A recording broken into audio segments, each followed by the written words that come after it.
Ketua dan anggota Bawaslu Kabupaten Badung, yang kami hormati Kepala Sekretariat Bawaslu Kabupaten.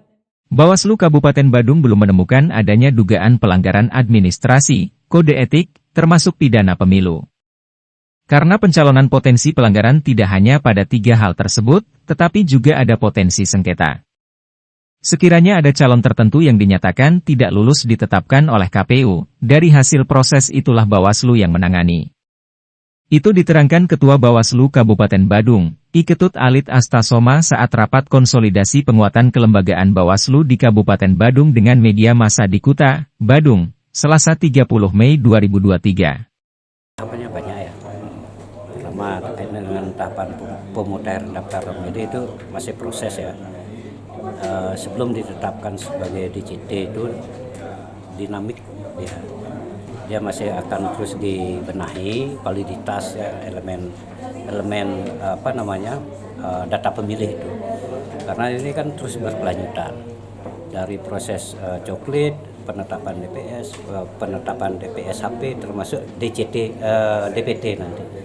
Nah, setelah DPT pun ada perubahan berikutnya kalau dia pindah memilih. Itu disebut dengan daftar pemilih tambahan. Karena mungkin rekan-rekan media juga kalau memang ada meliput kemana kan bisa saja dia menggunakan hak pilihnya di tempat lain. Walaupun ada konsekuensi logisnya, ada hal tertentu yang tidak bisa digunakan hak pilihnya. Nah, di samping itu karena tahapan DPT itu kan panjang nih. Ya, panjang sebelum ditetapkan sebagai DPT, ada juga irisan pengawasan terkait dengan pencalonan. Nah, pencalonan itu sampai saat ini kan masih dalam proses permin namanya. Pemeriksaan terkait dengan kelengkapan administrasi apa yang sudah didaftarkan pada tanggal 1 sampai 14. Nah, proses itu yang masih kita kawal. Kita melekat di KPU terkait dengan kelengkapan bakal calon sebelum ditetapkan di DCS, daftar calon sementara. Nah, dari penetapan DCS itu masih ada proses lagi.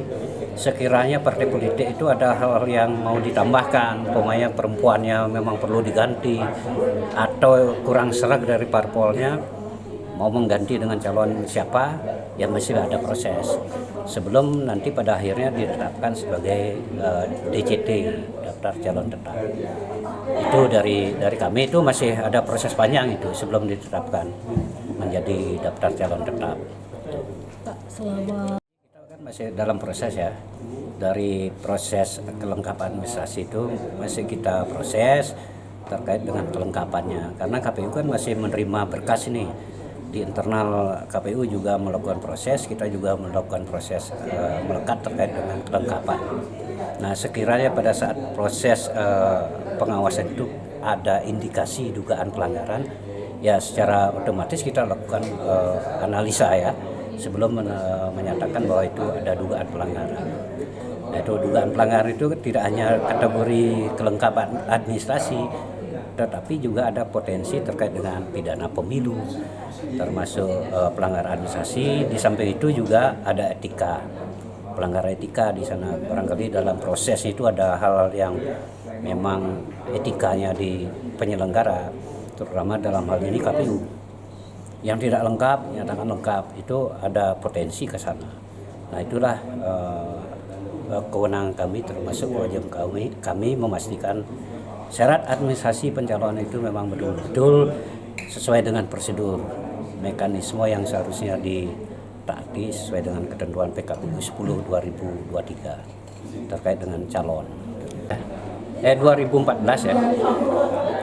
Hasil kajiannya memang yang bersangkutan tertangkap tangan pada saat dia menggunakan, karena kebetulan di jajar kita antara KPPS dengan pengawas TPS memastikan orang yang menggunakan hak pilih memang betul. Ya, dibuktikan dengan KTP-nya, dengan ada surat undang untuk menggunakan hak pilih. Kalau tidak itu, karena kemarin itu kasusnya si A yang menggunakan si B gitu loh. Untuk pembuktiannya apa? Ya, undangnya itu berbasis orang dan KTP-nya. Tidak sinkron. Kalau tidak sinkron ya karena dari hasil kajiannya itu memang dia mengakui. Nah, itu potensinya itu akan panjang. Pidana pemilu buat yang menggunakan hak pilih orang lain, juga berpotensi pemungutan suara ulang gitu. Itu kecurangannya banyak di sana. Kalau kita adil ya waktu itu, karena kita terbatasan waktu, pidana pemilu bisa masuk tuh Mbak, rekan-rekan media, pidana pemilu bisa. Yang menggunakan channel milik orang lain sudah jelas kan. Nah yang memberikan itu juga bisa kena sebenarnya, karena kita punya waktu 1 kali 24 jam. Kalau ada potensi pelanggaran pidana pemilu, kita harus koordinasi dengan 3 lembaga kepolisian, kejaksaan, dan Bawaslu. Waktu itu di mana Pak, kalau boleh tahu Di kejadian? Jimbaran. Oh, Di Jimbaran. 2014 atau 2019 Pak? 14. Kalau 2019 kami tidak ada temukan itu, termasuk laporan. Artinya untuk 2024 ini pemetaan daerah rawan politik, kalau memang di sana pernah terjadi kasus serupa, mungkin dari Bawaslu seperti apa? Yang jelas ya, kami pastikan penyelenggara ya tugas pokoknya itu, kewajiban tugas utama yang memang harus dipastikan. Integritas proses dan hasil kan itu yang kita harapkan. Tidak hanya prosesnya aja kita kawal, tapi hasilnya kita pertanggungjawabkan. Benar nggak prosesnya itu? Itu yang pertama. Yang kedua, kalau sudah prosesnya benar, otomatis akuntabilitasnya bisa dipertanggungjawabkan. Nah, yang kemarin tugas kita ke depan jangan sampai terulang. Bawaslu dan jajaran kita tuh kita pastikan pahami dulu tugas dan kewenangan yang melekat. Di internal kelembagaan kami melakukan penguatan di sana, memastikan. Nah yang kedua, kewajiban dari Bawaslu itu melakukan bintek untuk saksi parpol. Kapasitas kemampuan dari jajar kita kan terbatas itu. Nah wajib ada penguatan dari pesertanya, karena yang punya hak suara di sana lah bukan kami kan. Kami hanya mengawal dengan sumber daya yang kita miliki, tetapi kita pastikan partai politik menempatkan saksi itu orang-orang yang betul-betul mau mengawal hak suaranya. Karena beliaulah yang menjadi perwakilan partai politik yang berkepentingan terhadap hak mereka untuk menjadi terpilih, kan begitu.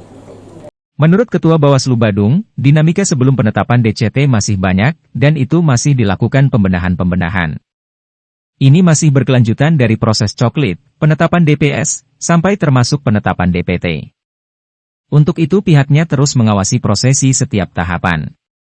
Tetapi yang penting itu terkait dengan daftar pemilih.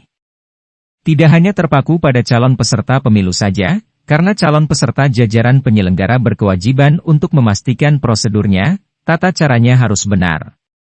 Untuk itu, ia berharap untuk bersama-sama sadar menciptakan pemilu yang jujur, adil, dan berintegritas. Terbebas dari unsur politik uang dengan berbagai macam metode. Sementara itu, dalam rapat koordinasi Bawaslu dengan media, Kepala Sekretariat Bawaslu Provinsi Bali, IB Putu Adinatha sebagai narasumber pertama memaparkan tugas Bawaslu yang dikelompokkan dalam 3 hal, seperti pencegahan atau pengawasan, penanganan pelanggaran, penyelesaian sengketa proses. Hadir kita bersama-sama, setelah ngobrol, ternyata kita semua sama manusia, punya masalahnya masing-masing. Hal yang paling penting itu tidak pernah terkomunikasikan hari ini secara substansi atau secara kekeluargaan. Nah setelah kita berbicara kepada media, kepada teman-teman media cetak, elektronik, tetapi karena mengemban tugas masing-masing, kita seolah-olah terbagi dalam segmen-segmen profesi yang semestinya satu tidak mengalahkan yang lain. Karena di Bawaslu mempunyai tugas dan fungsi pencegahan dan pengawasan, disinilah Bapak Ibu dari media banyak harus dari teman-teman Bawaslu. Hari ini kita dalam rangka menselaraskan hubungan ya, karena sebentar lagi kita akan mengawasi tahapan ya. Dalam proses tersebut kita harus bergandengan tangan dengan berbagai komponen bangsa, komponen pihak yang terkait dengan stakeholder pemilu. Media salah satu adalah bagian yang menentukan terciptanya pemilu yang berkualitas dan berintegritas. Jadi seluruh peran masyarakat, khususnya media itu sangat penting untuk mewujudkan tujuan dari pengawasan pemilu yang tadi berintegritas dan berkualitas. Di samping jurdil. Dalam upaya pencegahan, Bawaslu melakukan sosialisasi atau memberikan peringatan dini, imbauan kepada stakeholder untuk mencegah terjadinya pelanggaran. Kemudian untuk pengawasan, Bawaslu melakukan pengamatan, pengkajian, memeriksa, dan menilai proses penyelenggaraan pemilu, serta melakukan tindakan atau teguran langsung apabila terjadi pelanggaran. Pada penanganan pelanggaran dilakukan pemrosesan dan menindaklanjuti informasi awal laporan masyarakat dan temuan pengawas pemilu atas pelanggaran yang terjadi dan disesuaikan dengan jenis pelanggarannya. Kemudian pada penyelesaian sengketa proses dilakukan menyelesaikan sengketa terkait proses tahapan pemilu atau pemilihan yang terjadi baik antar peserta atau penyelenggara, maupun sebaliknya. Narasumber kedua, Ketua PWI Provinsi Bali, IGMB Dwi Koraputra lebih menekankan pada peran media dalam partisipasi memberikan informasi pemilu secara aktif dan baik pada masyarakat. Juga tetap mengingatkan bahwa pers merupakan kontrol penyelenggaraan pemilu, agar tercapainya pemilu yang jujur, adil, dan berkualitas. Selain itu, juga mengingatkan supaya pers menghindari menyampaikan informasi yang provokatif, meniadakan pemberitaan kampanye hitam, dan menghindari pemberitaan yang bersifat mengadu domba. Eka Adiasa, Bali Post.